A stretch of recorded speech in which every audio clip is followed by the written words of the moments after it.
This is the furthest place on Earth from any ocean. Notice how they say ocean and not water because it is dipping a little bit into the Caspian Sea. I'm just gonna assume that if you scoot that thing over just a tad bit, it'd be the furthest away from any large body of water. Although, isn't Lake Baikal the deepest lake in the world? Somewhere right here? I don't know why that's not on the map. How crazy is it to think that some people that live here could go their entire lives without seeing any large body of water? Here's a fun thing for Halloween. This is a map showing all of the castles in Europe. And as an American, I have to admit, I didn't really know where a majority of castles were in Europe. I would have just assumed they would mostly be in Britain because I feel like a lot of British people gloat about the castles they have in their backyard. But that doesn't appear to be the case. They're all in France. How was France able to retain so many of their structures? Or were they just building a lot more than everyone else? Look at all of them in Belgium. So what was this, Burgundy at the time? I mean, I guess it makes sense that continental Europe would maybe be building more castles than the UK, just because there was probably a lot more battles happening here. Germany was just this massive Holy Roman Empire thing going on, so maybe that's why they don't have as many castles. Seems like all of Spain just has them in Catalonia. It's one of those maps that just like raise way more questions than answers. I'm just gonna assume that it's somewhat rare for castles to be destroyed. I mean, unless like bombs got dropped on them there in WW2. I guess the question we gotta ask is, what do they define as castles? Are they including other things like palaces? But I guess officially, Belgium does have the most castles per capita, and this goes hand in hand with that last one. I'm assuming ghosts like to hang out in castles. Belief in ghosts by education level. Oh boy. This is a poll conducted of 1,000 US adults. If they had a high school degree or lower, there was a 54% chance they believe in ghosts. Then as education rises, the belief in ghosts lower. So some college goes down to 49%, associate's degree goes down to 45%, and then if you have a graduate degree or professional degree, it's down to 32%. And I don't think this should be surprising to anybody. I think the more education a person has, they might try to logically explain some of the weird experiences they've seen, or maybe they're just in denial. I'm in the some college bracket, but I do not believe in ghosts. But also I think if you're not looking for a ghost, then you're not gonna find one, and vice versa. If you're looking for a ghost, you will find one. That doesn't really answer the question if they real or not. I'm just throwing that out there. I just choose to not believe in ghosts, so I don't have to deal with that shit. What's the scariest thing in every European country? In Germany, we have Frankenstein's castle. Of course, in Romania, it's Dracula. Oh, does Krampus come from Austria? We are approaching Krampus season. Then, of course, there's the Stalin Museum in Georgia. Oh yes, Chernobyl in Ukraine. We have some just funny ones like a sauna that's too cold in Finland, or rejoining the EU in the UK, having to pay for anything at all in Iceland. Having to be on time for work in the morning. This says a lot about Spain, doesn't it? Sure, there's a lot of things that are just going over my head right here. Well, I've actually contributed to this. I'm sorry, Balkan countries. Lol,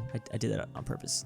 Hopefully people know that. This is a map showing Japanese ships that were sunk during World War II. It's kind of mind-blowing. I almost didn't even recognize the fact that we're staring at the Philippines. Japan, the islands themselves, are up here. But Imperial Japan was doing a lot of naval expansion to the south. And then, of course, they were doing a whole lot of horrible land stuff in China. Also, keep in mind, this isn't even all of them. This is just showing us one part of Asia. Obviously, there were naval battles happening outside of this area, too. This kind of goes nicely with that. I see the ocean, says a fortune teller. I see your fleet, and a lot of American carriers. Jesus, that's a lot of American carriers. Just keep rubbing it in for Japan, why don't you? The world according to Christopher Columbus in 1490. So again, in 1490, we still didn't really know what was going on in the world map. We had a general vibe. I feel like Europe was mostly mapped out, kind of. So famously, he thought he was going to be able to make it to India at some point. I did not know he believed he was going to hit Japan first, and then, I don't know what this is, China? He was trying to find a way to get to India. It's hard to even tell.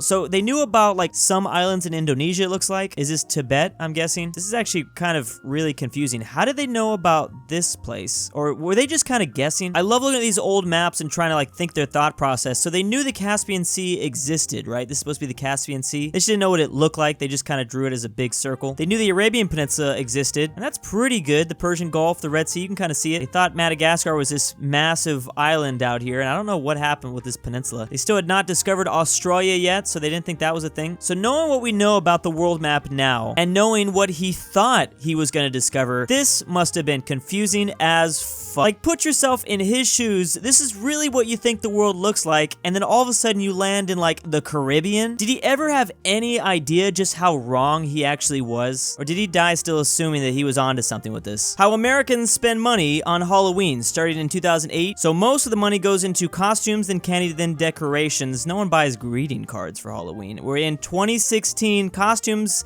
decorations, and candies going up, and decorations is actually beginning to pass up costumes here in 2021. Even greeting cards is going up. So is Halloween becoming more and more popular every year? I mean, part of this has to do with the global financial crisis, so you see this huge dip here. Interestingly, though, costume purchases dropped in 2020 during the pandemic, but they've popped way back up in 2021. And during the pandemic, people were still decorating their houses, and I guess that's really where their Halloween spirit comes in. They might not be dressing up, but they're still dressing up their house. And they're still eating candy, which is nice. I'm sure the dentists love that. Be stealing all the little candy from kids. I got the biggest sweet tooth. Cities with the most Airbnb complaints. Somebody analyzed over 100,000 Airbnb guest complaints over Twitter over the course of the last 5 years. So some of the lowest on the list is Shanghai, Istanbul, Bangkok, a lot of Asian countries, well then randomly Turkey, but I wonder if people are just less likely to complain over Twitter in these places. Then we get to the top 10. We have Hong Kong, Miami, Seattle, Austin, Vancouver, Charlotte, Amsterdam, El Paso, then Chicago, and by far number 1, Dublin. Could it be all the like whiskey people running around? Why would Dublin be so far out ahead? Is there something going on in Ireland that I'm missing? I'm guessing just the housing situation is not good. The most frequently referenced states in restaurant names. So a lot of the big states like California and Texas, they're gonna refer to themselves. I've been to like multiple Texas steakhouses, and I can only really think of a couple restaurants that refer to California in California. California Pizza Kitchen being like the biggest one. Really surprised these states repping themselves. Wyoming, Montana, South Dakota. What type of food could they possibly be selling here that they are referring to themselves? Pacific states love to rep Hawaii, so just a Hawaiian food, I'm guessing. A lot of the Midwest loves Texas. They love putting Texas in their restaurant names. And then the biggest one of all, or at least I think the biggest, it's close, it's tied, is New York. And I'm assuming it's gotta just be New York pizza, or just maybe Italian food in general, maybe. How is no one repping Kentucky with KFC? This is blasphemy. And this one goes in line with the previous one, the most popular brands of pizza in each state. There seems to be a cold war between Domino's Pizza and Pizza Hut, of course. Those are like the two most popular. But in Oregon or Alaska, Papa Murphy's is winning. I've never heard of Papa Murphy's in my life. Michigan loves Little Caesars. I don't think I've ever had Little Caesars before, but whenever I think of this place, I just think about him being stabbed. And then no one is enjoying Papa John's. No one has Papa John's on the list. At this point, is it even possible to break the stranglehold that Pizza Hut and Domino's has over us? Here's a survey of paranormal beliefs and percentage of population reporting they agree or strongly agree with some of this. Starting at the bottom, we have 16% of respondents saying Bigfoot is a real creature. 16% is awfully high. I know I'm out here talking about Bigfoot all the time, but I didn't think 16% of people were like, yeah. 19% say fortune tellers are for sure a thing. I mean, I've seen like a lot of places, like a lot of fortune teller places, but I thought we all generally, I don't know. Some people can move objects with their mind. That's 1/4%. Who were you, like, who is these people? Who were you asking exactly? 26% of people believe aliens have come to Earth in the modern times. Now, that's more believable. I can see that. I can see a lot of people believing in aliens in general. I bet you this number would be way higher if you just said came to Earth at one point, or just that aliens exist. It'd be a really high number. Oh, here's the other one. Aliens have visited Earth in our past. That's 35%. 52% believe places can be haunted by spirits. That seems right. About half the population. That's not super surprising to me. And then 55% believe ancient advanced civilizations such as Atlantis once existed. Whoa, I'd never even considered that. I mean, it doesn't have to be Atlantis though, per se. I think Atlantis like brings up a lot of vibes that Aquaman is currently living there. I have heard claims that geologists have found some pretty crazy things though in the past, so maybe that's why this number's so high. I really don't think I was prepared to learn all this information today. The best-selling car model since 1978. So this Oldsmobile was really dominating, almost 500,000 units sold. Then slowly Chevrolet started taking over. Then we have our first Honda in 1989. But the units sold is a lot lower than everything else. Was the market just splintered? It was the Honda Accord for 3 years in a row. Then Ford takes over in the 90s until the Toyota Camry. That thing dominated for like 4 more years in 2000. It had a slight slip up, but here it comes back in 2002. And it continues to be the best-selling model. Literally all the way up until 2020. I don't really pay attention to car models at all. But now I'm gonna just look around and think that everyone's driving a Toyota Camry. Again though, I mean, the numbers are getting lower. Like not even 300,000 units were sold. It's not like 500,000. So I'm thinking just people are buying just way different cars in general. There's also cars, not including trucks. I'm pretty sure like those F-150s are pretty up there too. And Camrys live on forever. Now here's the most horrifying map of all. Countries that have a dabbing ban. Countries that do not allow